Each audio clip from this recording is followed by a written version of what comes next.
Welcome সবাইকে। অনেক দিন পর আবার একটা ব্লগ শ্যুট করতে শুরু করলাম, কারণ তোমরা হয়তো জানো অনেকেই যে আমি একটা নতুন বিজনেস শুরু করেছি, আর সেজন্যই একদম টাইম পাচ্ছি না, বলো একদম না। তার মধ্যে দুটো বাচ্চা সামলে একদম টাইম পাই না ব্লগ রেকর্ড করার। আর যেটুকুও রেকর্ড করতে পারি, এখন অনেক কিছু আছে যেগুলো আমার রেকর্ড করাই আছে, কিন্তু এখনও পর্যন্ত তোমাদের জন্য ছেড়ে দিতে পারিনি, কারণ আমার ভিডিও এডিটই করা হয়নি। যাই হোক, সেগুলো আমি আস্তে আস্তে এডিট করবো। গোটা দুপুর ঘুমায় না, সকালবেলা উঠে যায়, সাত সকালে ঘুম থেকে উঠে যায়, দিয়ে তারপরে আর ঘুমায় না। এবার এখন পাখি দেখা হবে, এই দেখা হবে, ওই দেখা হবে, কিন্তু আসলে ঘুমটাই হবে না। তো কালকে জন্মাষ্টমী আছে, আমি জন্মাষ্টমী পালন করি। মোটামুটি আমার ছেলে হওয়ার 1 বছর আগে থেকে জন্মাষ্টমী পালন করি। তো তার জন্য আজকে নিরামিষ, আর কালকে হবে, যেহেতু জন্মাষ্টমীর উপোস আছে, তার জন্য দুজনেই কাজ রাখিনি কোনো রকম, তাই তো?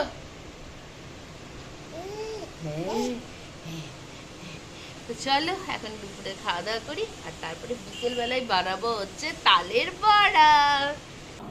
দুপুরে খাওয়া দাওয়া তো হয়ে গেছে, তো ছেলে আর মেয়ে তো ঘুমাতে দেয় না আমাকে। আমি ভাবলাম যে দুপুরবেলায় কি আর করবো, চলো তালটা নিয়ে বসে পড়ি। তালটাকে আমি ভাইরাল যেটা এখন হয়েছে তাল ছাড়ানো, সেই মতো করে তালটাকে ছাড়িয়ে নিয়েছি, আর সেইভাবেই তালটাকে ইয়ে করবো। মোটামুটি ছেলের 10-12 বছর বয়স হলে বা 20-25 বছর বয়স হলে বোধহয় আমি একটা প্রপার ব্লগ করতে পারবো। তার আগে মনে হচ্ছে না প্রপারলি কোনো ব্লগ করা যাবে। স্ট্যান্ডগুলো কর্তামশাই কোথায় যে ঢুকিয়ে দিয়েছে খুঁজে তো পেলাম না। তাই কি বলো তো, ভালো করে ক্যামেরাটা সেট আপও করতে পারছি না। তাই এইভাবেই তোমাদের সামনে চেষ্টা করলাম কাটার, কিন্তু হলো না, বুঝলে তো। তাই ফিরে এলাম নিজের টেকনিকে। হ্যাঁ, নিজেই কাটে ফেললাম পুরো বীজগুলো থেকে পুরো চুল কাটার মতো করে পুরো আঁশটাকে দেখো আলাদা করে নিয়েছি। এইবার এটাতে জল মিশিয়ে ভালো করে প্যাক প্যাক করে মেখে নেবো।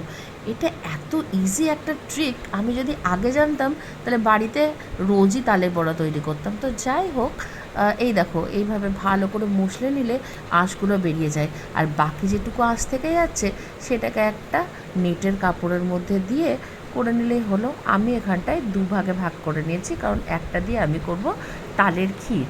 এখানে কিছুটা পরিমাণে সুজি আর কিছুটা পরিমাণে আটা মেশালাম, ময়দা নয় আটা।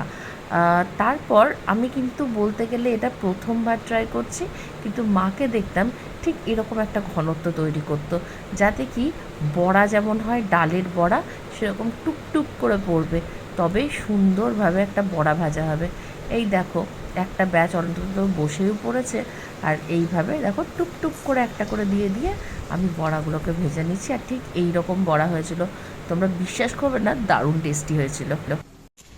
তো কালকে রাতের পর থেকে তো আর কিছু রেকর্ড করা হয়নি। সকালবেলায় উঠে করলাম তালের ক্ষীর, আর মানে আজকে এটাও প্রথম একটা অ্যাটেম্প বলতে পারো। তো এখন যেটা করব, এখন আমি বেরিয়ে পড়লাম, সেটা হচ্ছে আমি যে বাড়িতে গিয়ে পুজো দিই প্রত্যেক বছর জন্মাষ্টমী, তোমরা হয়তো অনেকেই জানো, আমি একটা দাদার বাড়িতে পুজো দিই।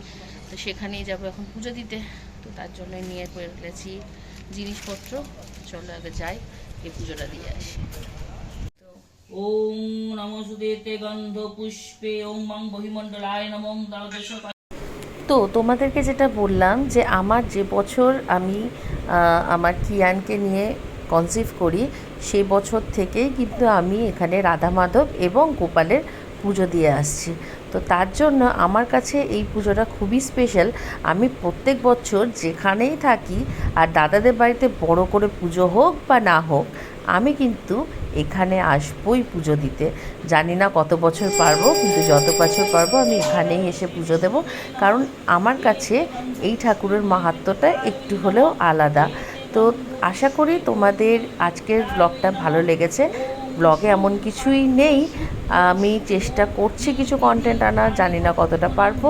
তো যদি আমার ব্লগগুলো তোমাদের ভালো লাগে, তাহলে আমার চ্যানেলটাকে সাবস্ক্রাইব করে আমার পাশে থেকো। বাই।